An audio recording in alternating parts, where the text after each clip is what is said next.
Tout d'abord, merci pour l'invitation dans ce workshop qui est particulièrement intéressant. Le travail que je vais vous présenter maintenant a été réalisé il y a quelques années maintenant, pour l'essentiel durant ma thèse, que j'ai fait à quelques centaines de mètres d'ici, dans un laboratoire qui s'appelait l'IRDIST à l'époque, voilà, à la Pagode.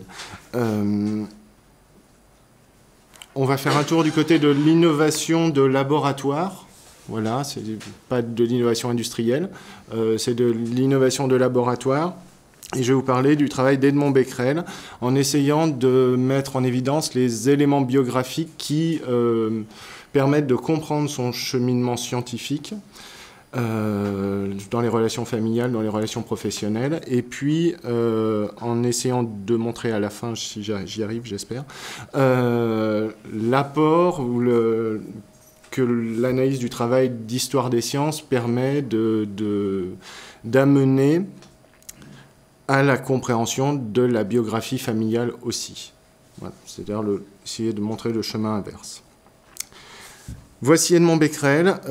Il était classé dans la catégorie des savants inconnus quand j'ai commencé ma thèse. Maintenant, ça commence à aller mieux. Pourquoi un savant inconnu? Parce qu'en fait, il appartient à la dynastie des Becquerel et il est le deuxième sur 3 ou 4, suivant où est-ce qu'on fait terminer.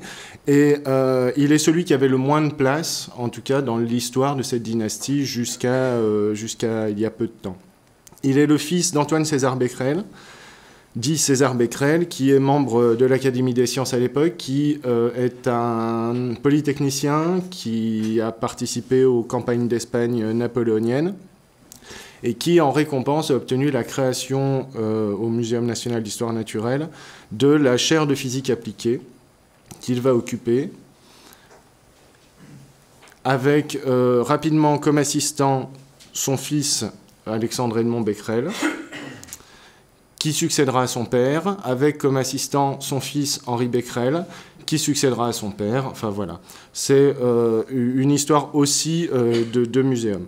Et donc Edmond Becquerel est le père d'Henri Becquerel, qui a obtenu le prix Nobel, qui est le héros de la famille, et donc qui va effacer ses prédécesseurs, et en particulier son père, de l'histoire. Un petit tour du côté de l'histoire de la photographie, puisque ça me sera utile. Voici la première photographie, dite première photographie de l'histoire, réalisée par Nicéphore Niepce. Je dis dite première photographie parce que tout ça relève d'une enquête en priorité qui a été complexe, très politisée, et qui donnera l'invention de la photographie à la France et à Nicéphore Niepce. Le travail que je vais vous présenter commence en 1839. Et en 1839, c'est la publication et l'invention, la publication du premier procédé photographique, le daguerréotype, inventé par Daguerre, qui développe le travail de Nicéphore Niepce, avec qui il s'était associé. Edmond Becquerel, qui a 19 ans à l'époque, puisqu'il est né en 1820, se passionne immédiatement pour la photographie. Et il réalise immédiatement de nombreux daguerréotypes. Il va se passionner toute sa vie, il va participer à la fondation de la première société française de photographie. Pour pouvoir réaliser la photographie à l'époque, évidemment, il faut appartenir à un milieu social élevé, parce que ce sont des plaques d'argent, ou des plaques d'étain recouvertes d'argent. On utilise des produits chimiques extrêmement onéreux, des vapeurs de mercure. Et donc il faut avoir les moyens, réellement, de pouvoir s'intéresser et se passionner pour la photographie. Il faut avoir une formation scientifique assez importante, parce que on fait de la chimie complexe et de la chimie dangereuse lorsqu'on réalise des daguerréotypes. Et donc, Edmond Becquerel se trouve dans le milieu social et avec la formation qui lui permet de se passionner pour la photographie. Et on peut imaginer, quand on a 19 ans, peut-être, vous pouvez imaginer, quand on a 19 ans, découvrir, voir pour la première fois une photographie, l'émotion que ça peut représenter, et si on est susceptible d'en réaliser soi-même, le temps et l'énergie qu'on va pouvoir consacrer à cela. Avec une particularité chez Edmond Becquerel, c'est qu'il va réaliser énormément de clichés, travailler énormément à l'amélioration des procédés, sans, à ma connaissance en tout cas, ou à la connaissance des experts de cette question, sans jamais réaliser le moindre cliché de sa famille, de ses amis, aucun cliché non professionnel, en réalité. Tout ça simplement pour vous dire, enfin voilà, j'ai passé pas mal de temps en sa compagnie, que c'est un personnage assez particulier, sans doute un personnage assez austère, laborieux, qui passe énormément de temps dans son laboratoire, tellement de temps qu'à un certain moment, son père va lui demander de sortir un peu du laboratoire pour se reposer, parce qu'il a des problèmes respiratoires. Je ne vais pas en parler ici, mais j'ai pratiqué la réplication des expériences et des instruments dont je vais essayer de parler très très vite. On manipule des vapeurs de dibrome, on manipule des vapeurs de mercure, voilà, et on peut imaginer les problèmes respiratoires qu'on peut avoir. Moi-même, lors de la réplication, j'ai assez rapidement compris qu'il fallait que je ventile mieux. Donc, on a ici une vue du jardin des Tuileries, réalisée par Edmond Becquerel, et ce que je vous disais, c'est-à-dire que c'est une très jolie vue du jardin des Tuileries, mais le commentaire, c'est « Image daguerrienne sans mercure par l'action continuatrice des rayons rouges observés par M. Edmond Becquerel ». C'est-à-dire que le sujet n'est pas le fond. Voilà, c'est la manière qui l'intéresse. Edmond Becquerel, en même temps qu'il réalise des daguerréotypes, développe son activité scientifique, une activité scientifique qui est centrée sur l'analyse des réactions chimiques qui se produisent sous l'effet de la lumière solaire. On voit un lien théorique, disons, entre ces deux activités. Il a donc, en 1839, deux compétences extrêmement différentes. Une compétence théorique et scientifique d'exploration qu'il mène dans sa thèse, et une compétence technique, puisqu'il réalise des daguerréotypes comme un opérateur, puisque c'est une invention qui est une invention purement technique, sans aucun background théorique à l'époque, et qui va rester très longtemps d'ailleurs sans background théorique. À cette époque-là, on va faire un peu de physique. À cette époque-là, il existe 3 spectres de radiation qui sont identifiés. Donc la lumière visible, ce sont les rayons lumineux, ce que j'appelais les rayons lumineux, la lumière visible, qui provoque la sensation de lumière, les rayons calorifiques, qui produisent la sensation de chaleur, qu'aujourd'hui on va mettre du côté des infrarouges, les rayons chimiques, qui sont identifiés par Ritter en 1902, qui provoquent les réactions photochimiques, qui sont du côté du violet et de l'ultraviolet. Il y a un 4e spectre de rayons qui est exploré par Becquerel père, en compagnie de Jean-Baptiste Biot, que sont les rayons phosphorogéniques. Ce sont des rayons qui provoquent les effets de phosphorescence. Et donc, en fait, on a plusieurs spectres. L'émission solaire contient tous ces spectres, mais on ne pense pas la possibilité qu'on ait un seul et même rayonnement. On a plusieurs spectres partiellement superposés qui provoquent chacun des effets différents. Voilà. On est au moment où la théorie entre corpusculaire et ondulatoire est, on va dire, quasiment résolue, mais il en reste pour défendre la théorie corpusculaire newtonienne, et en particulier Jean-Baptiste Biot, qui travaille avec César Becquerel, parfois dans le laboratoire où Edmond Becquerel réalise sa thèse. C'est-à-dire qu'on est géographiquement dans un endroit du débat scientifique et intellectuel. La différence donc porte sur le sens qu'on donne à chaque spectre. Je prends les rayons chimiques par exemple, ce qu'on appelle les rayons chimiques. Dans le modèle corpusculaire de Biot, de Newton, on a plusieurs types de corpuscules, une multitude, dit Biot, qui produisent des effets chimiques, c'est-à-dire les réactions chimiques se produisent. On n'a pas accès au nombre de causes, on n'a pas accès à la diversité de ces corpuscules, ni aux effets respectifs de chacun de ces corpuscules. on ne peut pas expérimenter dessus. Il y a plusieurs corpuscules qui agissent et on ne sait pas de quelle manière et avec quelle importance. Dans le modèle ondulatoire, seuls les rayons chimiques génèrent les effets chimiques. Mais ils sont distincts des rayons lumineux.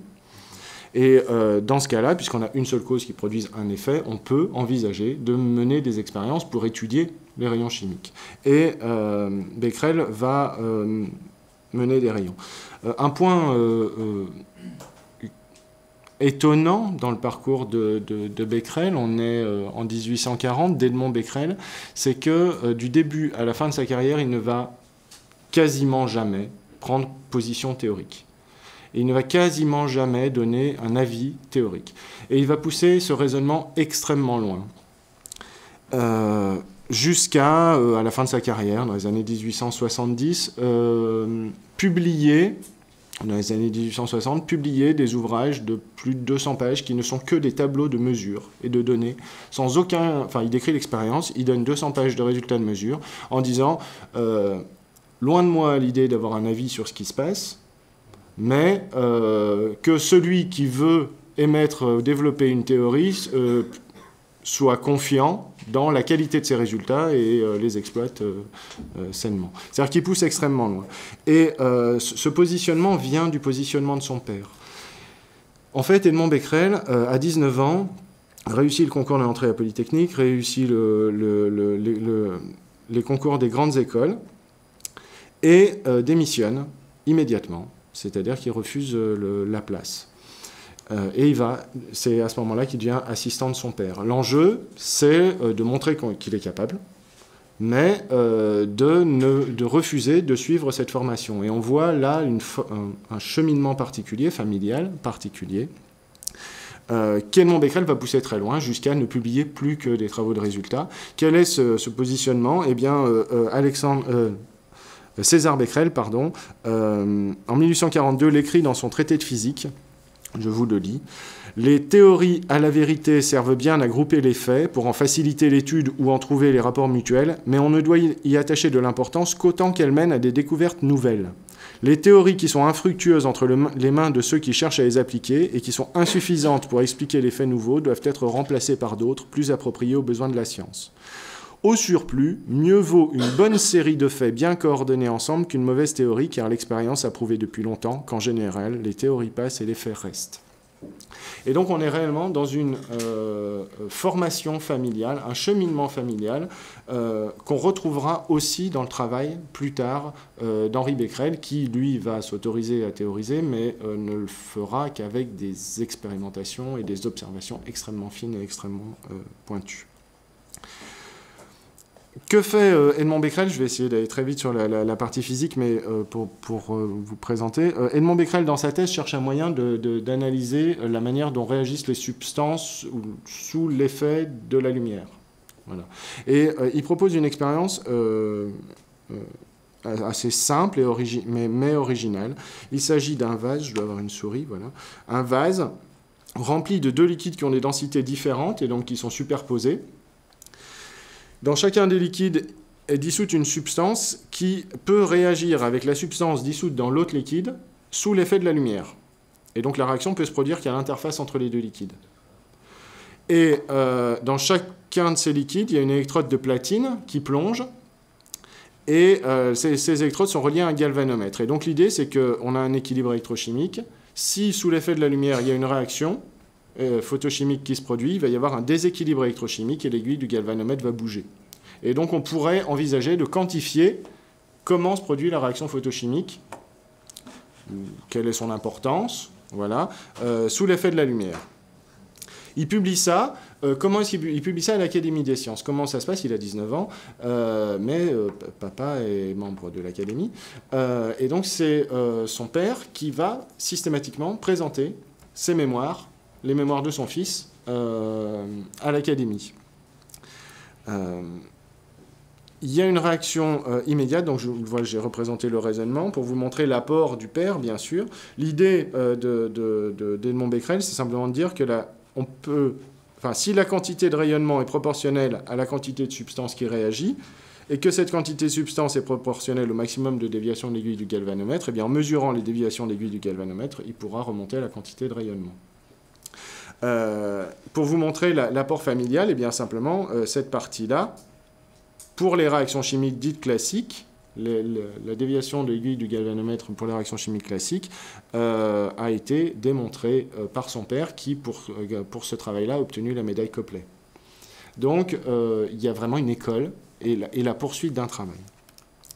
Jean-Baptiste Biot, qui est bien plus âgé, qui est un membre de l'Académie, réagit et attaque immédiatement Edmond Becquerel. Et il va se passer... c'est une très vive controverse scientifique qui va se déclencher à ce moment-là entre eux, au sein des comptes rendus de l'Académie des sciences. Et c'est assez marrant à suivre parce que finalement, on a une semaine une communication d'Edmond Becquerel et la semaine d'après, la réaction de Jean-Baptiste Biot. Et 2 semaines plus tard, une nouvelle proposition pour répondre à l'opposition de Jean-Baptiste Biot. Et pendant plusieurs années, comme ça, on a une controverse qu'on peut suivre dans les comptes rendus de l'Académie des sciences. C'est un désaccord qui porte uniquement sur des points expérimentaux. Je vous ai dit, Jean-Baptiste Biot, il est défenseur de la théorie newtonienne. Il écrit à un moment « Je ne peux partager les idées théoriques que renferment les travaux d'Edmond Becquerel ». Il ne peut partager les idées théoriques qu'il renferme, c'est-à-dire qu'il y voit sans doute autre chose que de simples expériences sur la lumière et les réactions photosensibles, mais il ne peut le dire parce qu'il est l'un des derniers à défendre l'autre théorie, la corpusculaire. Et donc il attaque sur les points expérimentaux, et c'est ces attaques-là, c'est ce que je vais essayer de montrer le plus vite possible, ces attaques-là qui vont faire évoluer le travail de Becquerel et lui permettre d'inventer un appareil complètement nouveau. Biot attaque sur cette publication-là. La première attaque dit simplement, expérimentalement, rien ne vous dit qu'il n'y a pas des effets directs de la lumière sur les électrodes de platine qui viendraient s'ajouter aux effets mesurés par la réaction photochimique et qui feraient qu'on ne peut pas quantifier réellement la réaction chimique parce qu'il y a des effets qui s'ajoutent et on ne connaît pas leur proportion. Et c'est une remarque expérimentale pertinente.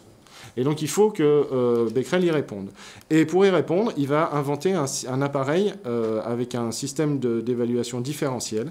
Cette partie-là n'a pas de nom pour l'instant. C'est une cuve en bois remplie d'eau, séparée en 2 compartiments fermés. Le liquide peut circuler, mais la lumière ne peut pas passer. Il y a une petite trappe devant. Alors, les gravures de Becquerel sont très difficiles à comprendre, donc je vous les explique. Il y a une petite trappe devant. Et à l'intérieur de chacun de ces compartiments plonge une électrode de platine.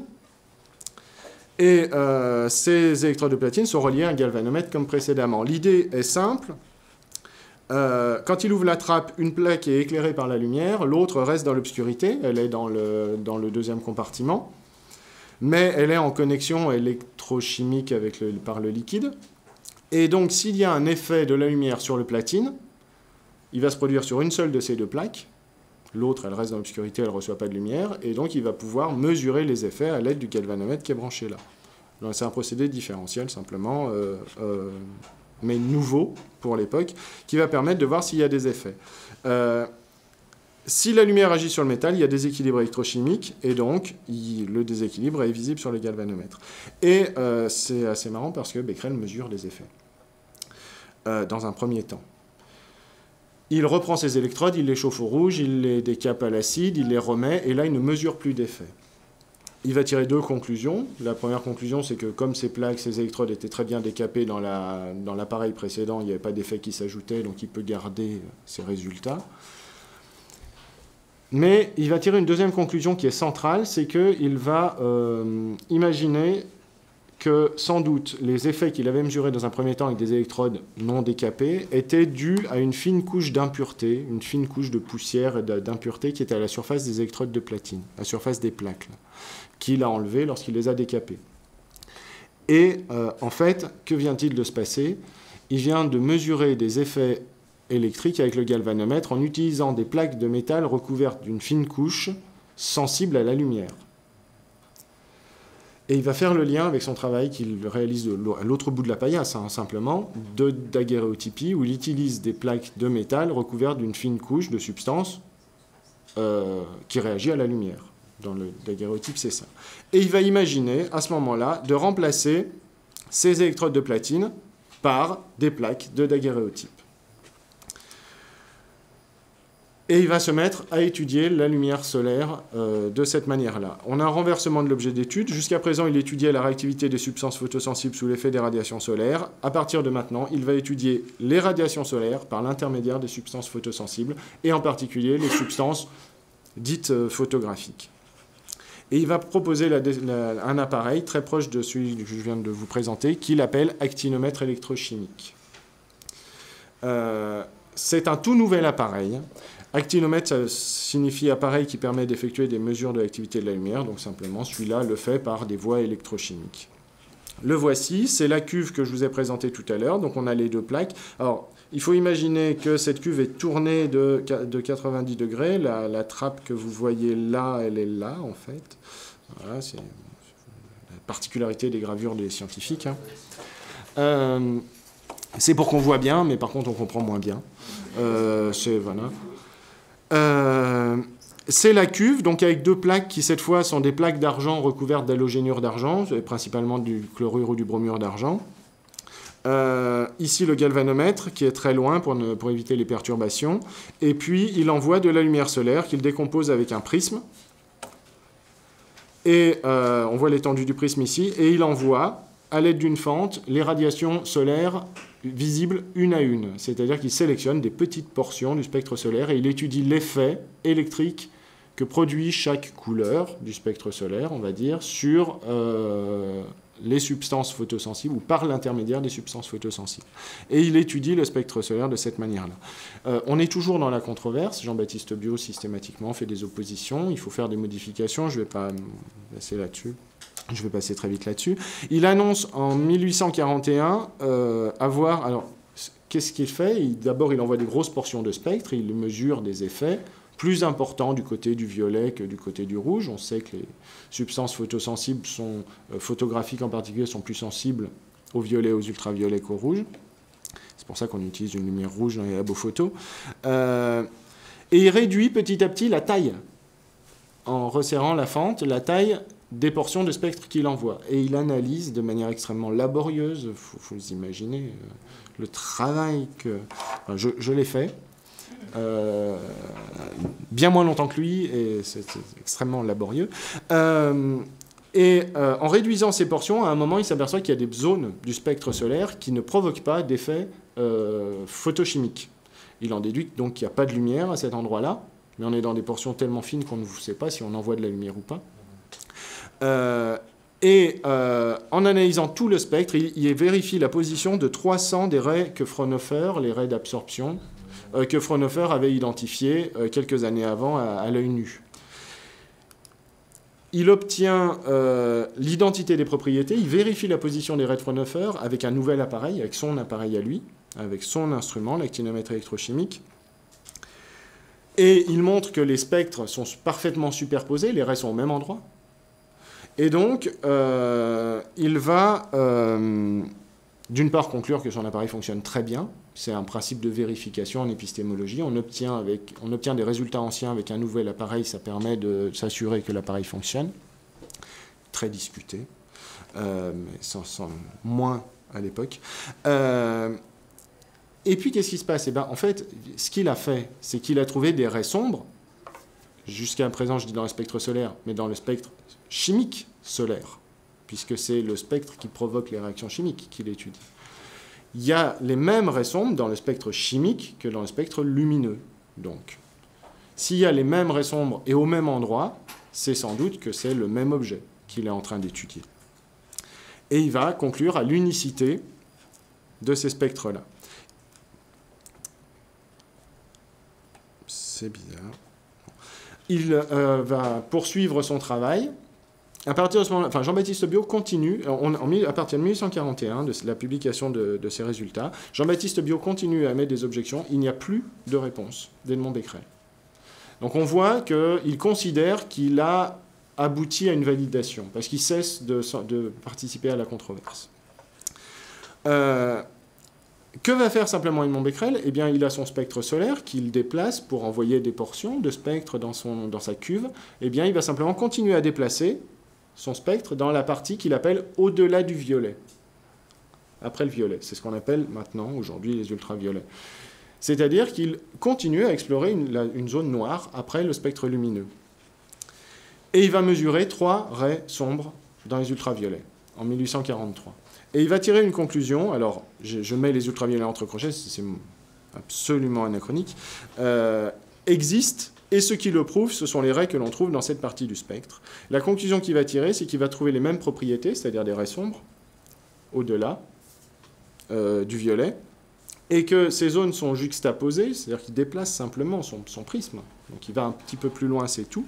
Et donc, il va en déduire que on a la même chose, la même nature de rayonnement au-delà du violet que dans la partie visible, c'est-à-dire qu'on a un seul et même spectre, alors chimique, et il ne s'occupe pas des rayons calorifiques, mais un seul et même spectre de rayons chimiques et lumineux, et que ce spectre va au-delà de ce qu'on est capable de voir avec notre œil humain normal, au-delà du violet. C'est un résultat qui est extrêmement important, et qui ne porte pas le nom de la découverte Becquerel, de, je ne sais pas, de l'effet Becquerel, enfin voilà, alors qu'il est extrêmement important. Il écrira en 1943, dans son mémoire, « J'ai employé le nom de rayon lumineux, chimique et phosphorogénique pour désigner dans chaque cas la portion des rayons solaires qui agit pour produire les effets lumineux, chimiques, phosphorogéniques, mais cela est sans préjudice de l'opinion que je viens d'émettre, juste avant, touchant l'existence d'un seul et même rayonnement. J'ai dû d'abord supposer ces rayonnements des agents distincts afin de montrer leur dépendance mutuelle et d'arriver ensuite à la conclusion que je viens d'énoncer. Un seul et même rayonnement. » On peut presque dire que c'est la première et dernière fois qu'il prend un positionnement théorique, quasiment de sa carrière. Mais c'est un positionnement théorique fort. On unifie les rayonnements dans leur nature et on élargit le champ de ce qu'on appelle le spectre lumineux. Cet appareil est un appareil de laboratoire, il va avoir plusieurs types de descendance. On va trouver des actinomètres et des actinomètres différentiels. Je vous ai dit, c'est déjà un procédé différentiel, mais on va faire avec 4, enfin voilà, dans les laboratoires jusqu'au début du XXe siècle, comme appareil des actinomètres électrochimiques, comme appareil d'analyse de la lumière, donc il va avoir une descendance de laboratoire.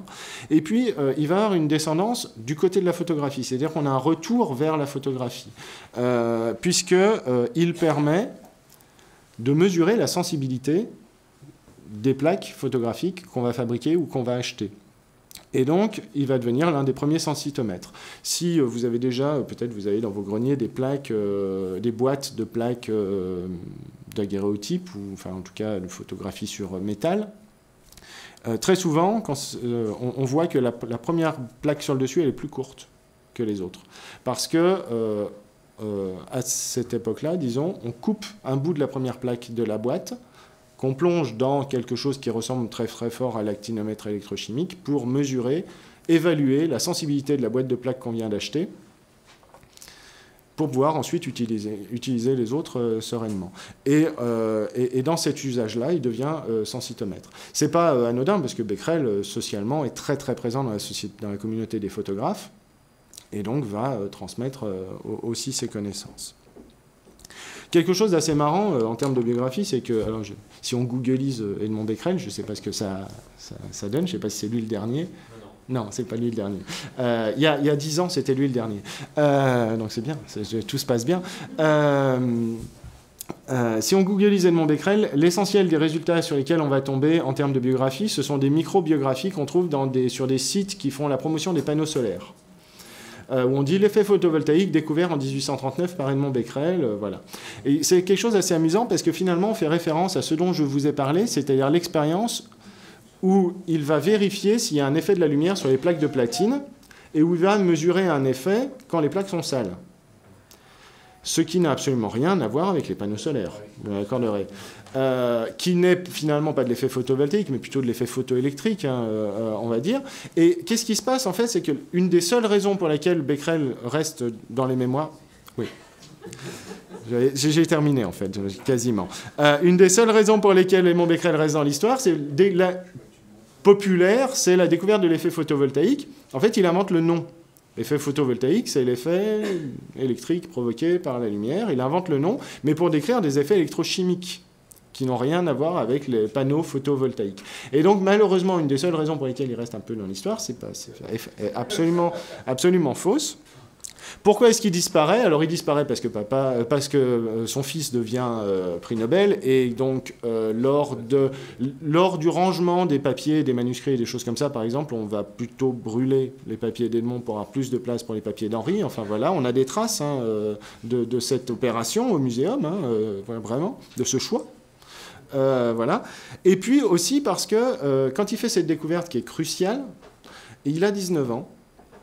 Il a 19 ans et cette découverte va être extrêmement vite absorbée par la communauté scientifique, tellement vite que 4 ans et demi, 5 ans plus tard, on a des ouvrages d'enseignement dans lesquels on mentionne le fait que le spectre est unifié, superposé, enfin voilà, que c'est la même chose. Ça va tellement vite, on appelle ça le délai didactique, le délai entre la découverte et son introduction dans l'enseignement. Ça va tellement vite, et lui est tout jeune, que finalement, la notion scientifique ne voyage pas avec son nom. Voilà. Et donc, il laisse extrêmement peu de traces. Je vais finir juste là-dessus. Edmond Becquerel est le premier à prendre des photographies en couleur. C'est extrêmement marrant. Vous en avez une là, un peu abîmée, mais qui était un spectre solaire avec les vraies couleurs à l'origine. Mais voilà. Le problème, c'est que ce sont des images qui ne se fixent pas. Aucun moyen de les fixer. Et toujours maintenant. On ne sait toujours pas. D'ailleurs, on ne sait toujours pas pourquoi il y a des couleurs. Voilà. Et des labos de pointe en chimie se penchent sur la question et on ne sait toujours pas. Mais il est le premier à prendre des photos en couleur avec les vraies couleurs. Sans explication de procédé. C'est par là qu'il est en train de revenir dans l'histoire, en fait, par l'histoire de la photographie. Donc il y a un juste retour des choses, on va dire. Un mot encore biographique sur la famille, et je conclue là-dessus. La gloire du fils. César Becquerel, lorsqu'il démarre sa carrière, je vais vous le raconter comme ça, César Becquerel, lorsqu'il démarre sa carrière, choisit la carrière scientifique parce qu'il pense, et il l'écrit, que c'est le bon moyen pour avoir une progression sociale importante et rapide. Et il le dit. Quand il pousse son fils à devenir son assistant, il s'agit de développer la carrière familiale. Et c'est dit comme ça, c'est-à-dire développer la fortune et la renommée de la famille. Henri obtient le prix Nobel. Voilà, il a atteint le maximum possible dans la carrière.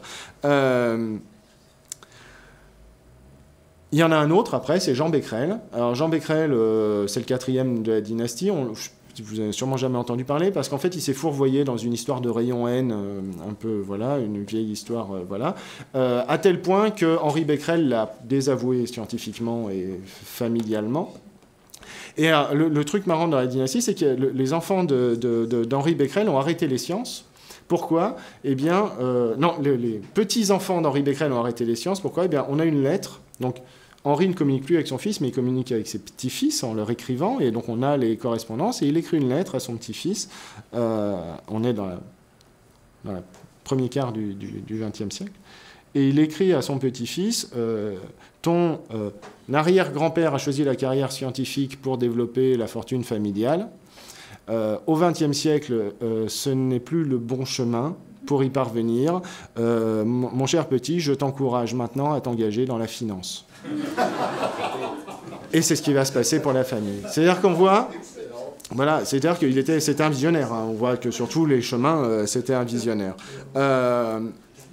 C'était le point, la fin d'une dynastie. Ma dernière phrase sera sur la fameuse découverte au hasard des rayons X par Henri Becquerel, dont on dit qu'il a oublié des sels d'urane sur une boîte de plaques photographiques. Et qu'en s'apercevant que les plaques avaient été impressionnées, il va découvrir les rayons X. Eh bien, simplement pour vous dire que vous voyez qu'étant l'assistant de son père, César Becquerel était toujours dans le labo quand César Becquerel a vécu très vieux, donc Edmond Becquerel a eu énormément de mal à avoir la chair. Quand Henri Becquerel a travaillé avec son grand-père. On est dans un laboratoire où Henri Becquerel, c'est la 3e génération qui travaille sur les questions de rayonnement. avec papa et grand-papa qui sont les spécialistes mondiaux sur ces questions-là, avec un père qui a fait énormément progresser la photographie de son époque. Et donc, on peut accepter que ce soit un hasard qu'il ait posé des sels d'urène sur les plaques photographiques. Tout le reste, sa capacité à comprendre ce qui se passe, sa capacité à l'analyser et à le théoriser, c'est loin d'être un hasard. C'est une culture familiale sur 3 générations qui permet de découvrir les rayons X et qui amène au prix Nobel. Et donc César Becquerel avait fait du bon travail. Voilà. Je vous remercie.